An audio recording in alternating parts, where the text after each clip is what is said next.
Have you ever wished you could subtly influence a situation without saying a word? Or maybe navigate really complex choices with perfect clarity. Yeah, or even understand how impossible things can sometimes, well, become real. Hmm.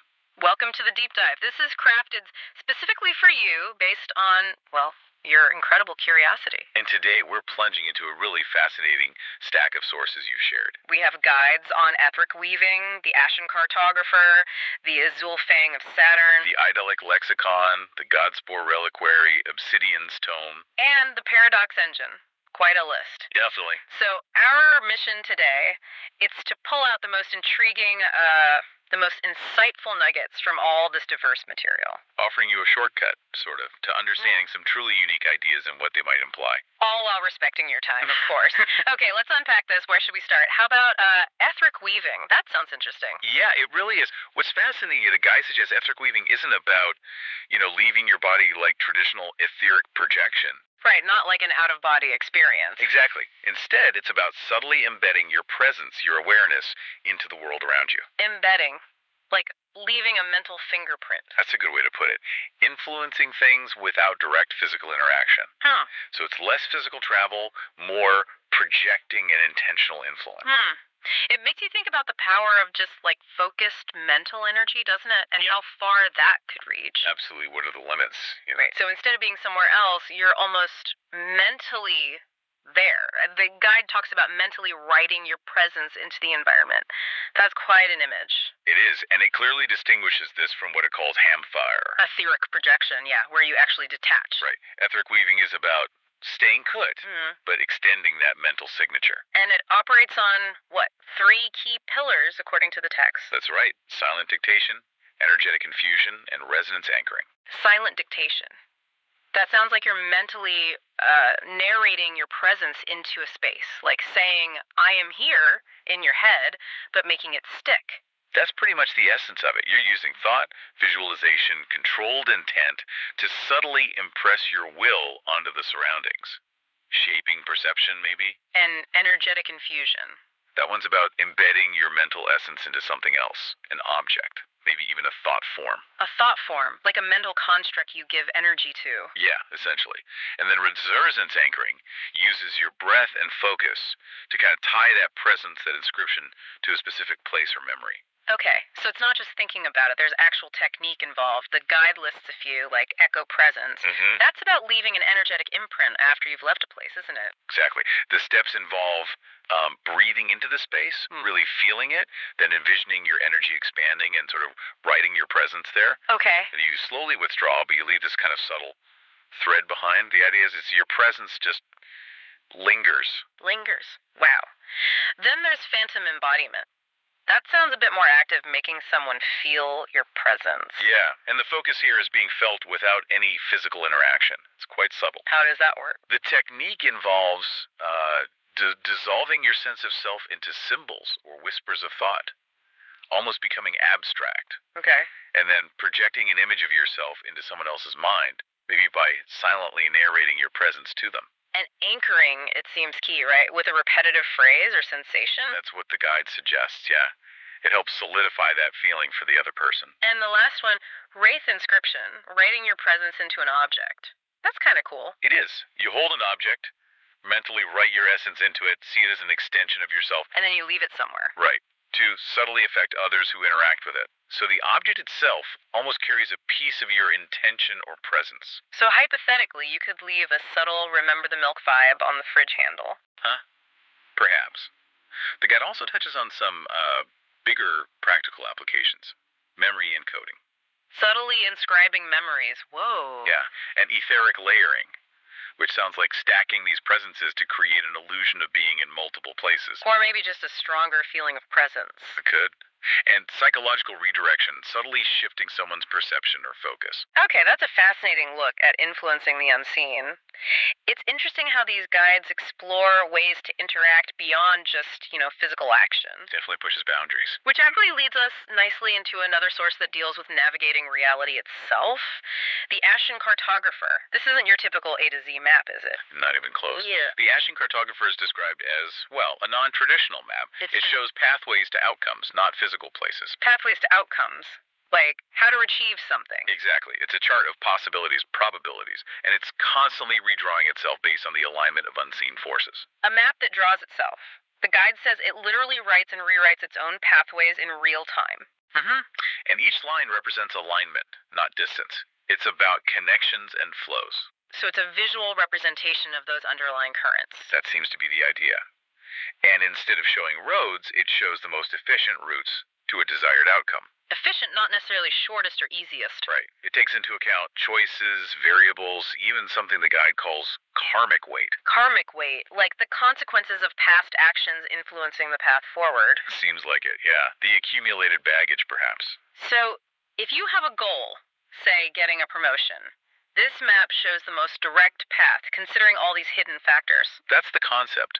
It's not showing you the way to the office building, but the sequence of actions, alignments, maybe even encounters needed. Like navigating currents of possibility that change constantly. Exactly. That's why the guide calls it a living document. It's always shifting, adapting if one path closes off. It recalculates, finds another way. Precisely. The guide mentions uses like pathfinding through destiny, locating the best route to, say, power or escape. It focuses on the how, not the where. And it mentions alignment over distance. That's interesting. Navigation beyond just physical travel. Yeah, ensuring paths cross at the right moment, not just the right place. Timing is crucial. That's a really subtle but important difference. What else can it do? What's also interesting is its ability to identify hidden variables, things you might not even be aware of. Like what? Unseen obstacles, maybe other people's decisions, unconscious biases, forgotten promises, things blocking your desired outcome. Wow, that would be useful.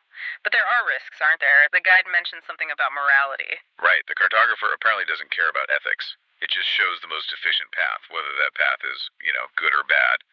Destructive, even. So the wielder chooses the destination, and the map just provides the route, no judgment attached. Exactly. And you have to have a clear destination in mind, otherwise the map apparently just stays blank. It needs focus. And even then, the path isn't set in stone, is it? External forces can still mess things up. True. It shows the likeliest path based on current alignments, but things can change. But the advanced applications, they get really wild. Like what?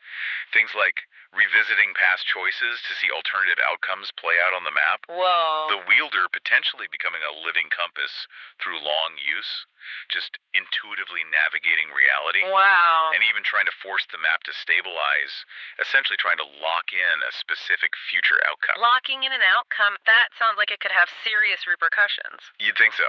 Yeah. Okay, so from navigating reality's pathways, let's pivot to something a bit more tangible, though still deeply mysterious. The Azul Fang of Saturn sounds less like a guide, more like an artifact description. It is. The Azul Fang is presented as way more than just a weapon. It's called a karmic executor. A karmic executor, what does that mean? It seems to mean it enforces consequences, existing in both seen and unseen realms. It's for severance, yes, but also for judgment. And it's bound to the wielder. Intrinsically linked, yeah. Through a sacred pact that the guide says is non-transferable. Non-transferable. The guide gets quite specific about its look, too. Damascus steel for interwoven fate. A camel bone handle connecting earthly and celestial. And a golden claw guard, judging unseen forces. Very symbolic. Definitely evocative. And the binding itself is fascinating, this karmic oath. Right, it refuses other owners. Apparently. If someone tries to take it unwillingly, it supposedly gets incredibly heavy. If the true wielder abandons it, it just vanishes. Vanishes. Where does it go? The text implies it removes itself until it's needed again, or maybe until the wielder is ready, and if it's stolen and hidden. It causes disturbances. Like what? Warping light, heavy air, just a general wrongness in the area. It's like the blade itself protests. It seems to have its own agency. Agency, or perhaps it's amplifying the wielder's own sense of karmic responsibility, projecting that outward. That's a very plausible interpretation. The psychological impact must be immense. And there's that whisper of absence. If it's totally lost, the wielder gets this feeling, this revelation. Yeah, implying it was either never truly needed, or it's just waiting for the right moment to return, maybe when the wielder is grown. Its absence isn't just an absence, it means something. That's a compelling idea. Very poetic in a way. It is.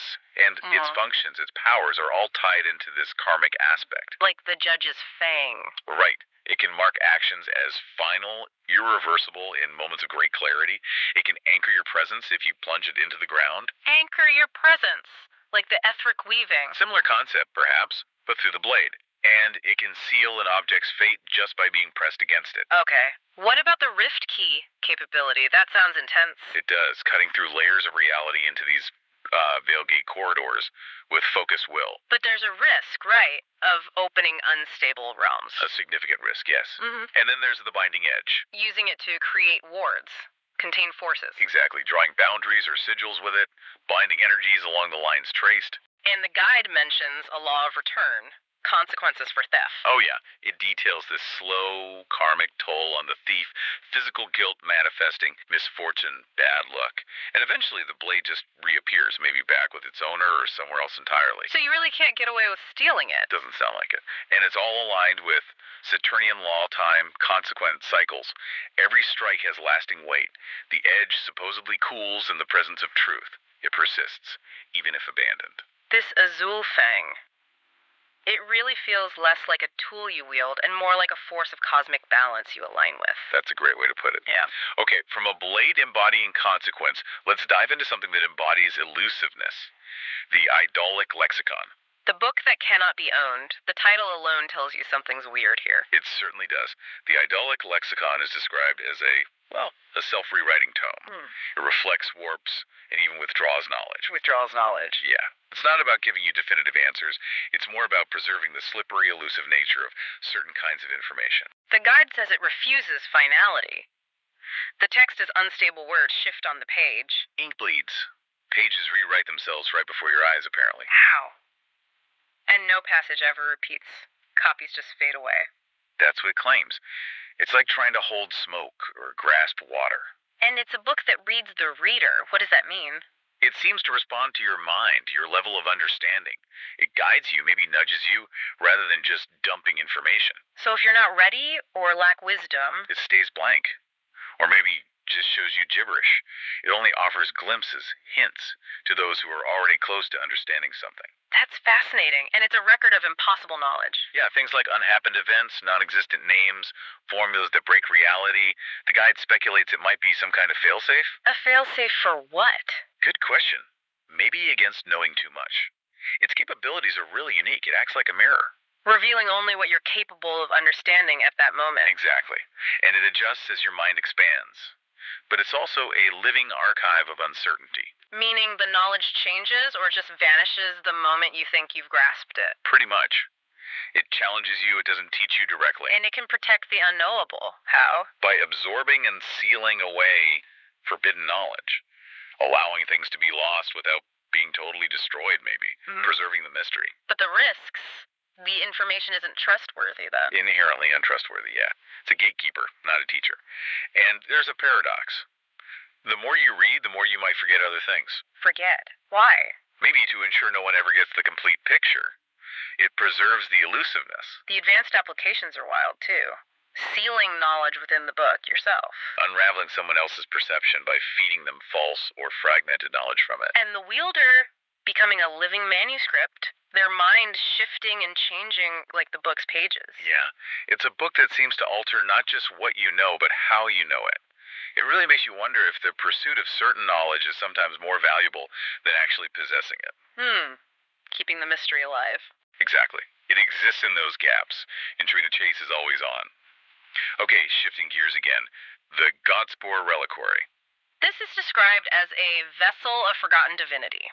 A living paradox holding an essence from before reality. Yeah, this feels like we're moving from elusive knowledge to something that actively fundamentally shapes existence. The guide says it's a container that does not contain. What's that about? It holds unfolding potential, not a fixed thing. It feels both full and empty simultaneously, apparently. And its presence, its influence, seems to grow over time. And it's a seed of power, not a tool of control. Right. It responds to just being near it, or to the passage of time. It subtly changes the wielder, aligning them to something beyond ordinary understanding. Something ancient. Seems like it. It pulses with what the text calls pre-existence, energy unbound by our time or reality. Echoes from before the universe as we know it. And wielders might get visions? Knowledge from other worlds? That's the idea. Some theories in the text suggest it might even be an anchor for something trying to return. Return from where? Or when? Unclear. Its capabilities are less about flashy powers, more about gradual evolution, this unfolding potential. So it subtly shifts the wielder's entire existence rather than just giving them, say, superpowers. Exactly. And it creates an attunement to the unknowable, reconfiguring perception. So you start sensing things outside normal reality, noticing future events, hidden forces. Something like that, but that there's a huge risk mentioned. The erosion of identity. Your sense of self shifts. Your past becomes unrecognizable. Over time, yeah. The wielder becomes less. That's disturbing. The consequences are profound. The wielder essentially becomes an extension of the reliquary. Its intent remains unknown. And separation becomes impossible. You're stuck with it. Pretty much. The advanced applications talk about incubating a forgotten force, with the wielder basically becoming the vessel. And a final revelation of its ultimate purpose. Whatever that might be. The influence is described as subtle, yet profound. It shifts reality around the wielder over time, reconfigures existence. Perception changes. Identity becomes fluid. The wielder becomes an anomaly. And it leaves so many questions unanswered. Where did it come from? What is the force inside? Is it rebirth? Restoration? Destruction? Is it a container, or is it becoming something? Yep. And what will it finally turn into? It's less about wielding power, more about becoming part of some vast, mysterious transformation. It really makes you question what parts of ourselves are truly fixed and what might be open to, well, profound change. Precisely. Okay, now let's turn to Obsidian's tome. This sounds different again.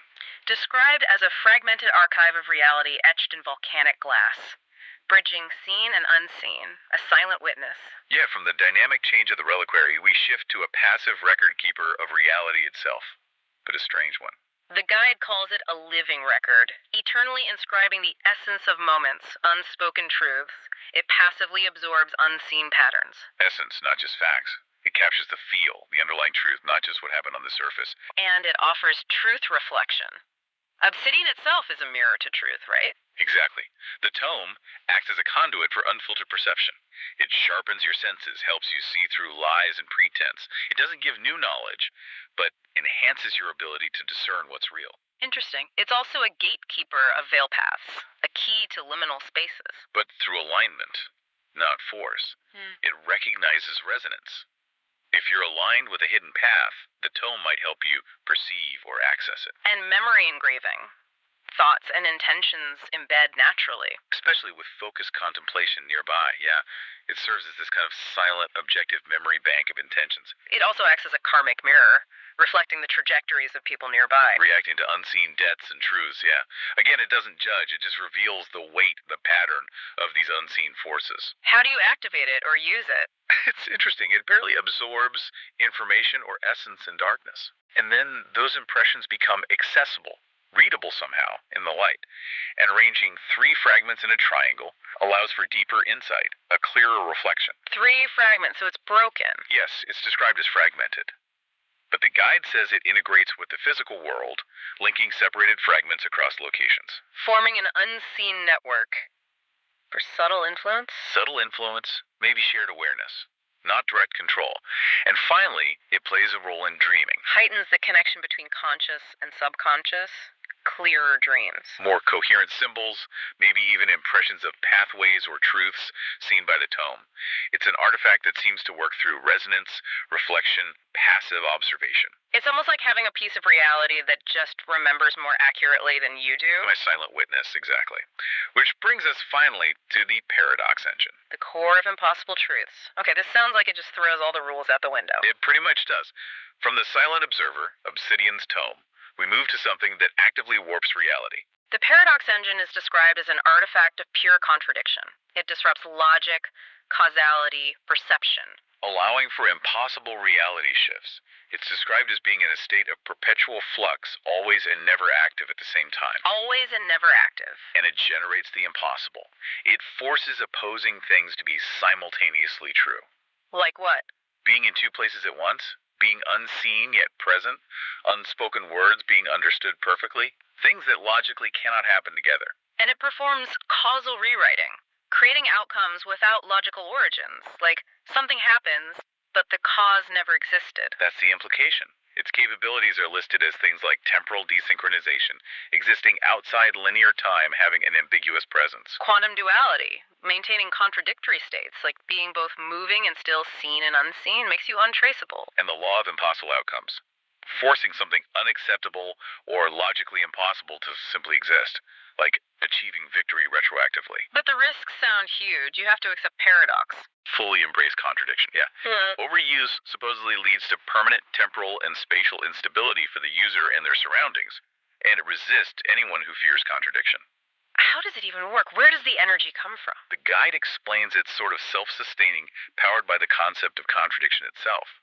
Its functionality depends entirely on the wielder's understanding and acceptance of paradox. So the better you grasp paradox, the more it works. Seems so. There's a law of paradox resonance. It synchronizes with your reliance on impossible truths, but forced or unnatural contradictions can make it unstable. And it doesn't even have a fixed form. Apparently not. It can manifest differently based on your mental framework, a quantum machine, a floating sigil, or maybe not appear visually at all. You align with it, you don't possess it. The advanced applications are mind-bending. Conceptual escape, making it so you were never there in the first place. Unraveling opponents by introducing contradictions into their own reality or logic. And forcing the world to catch up. Retroactive reality bending. It truly defies conventional understanding. If impossible things can become real, what does that even say about the nature of limitations themselves? Wow. Okay. It's a lot. Indeed. We've really journeyed through some extraordinary concepts today. From mental inscription with etheric weaving, To maps of destiny with the Ashen Cartographer. karmic blades like the Azul Fang, Elusive knowledge in the Idolic Lexicon. vessels of forgotten power like the Godspore Reliquary, Records etched in volcanic glass with Obsidian's tome. and finally, engines of paradox that rewrite the rules. These diverse sources, when you look at them together, they really paint a picture of realities far more intricate, more responsive, maybe, than our everyday experience suggests.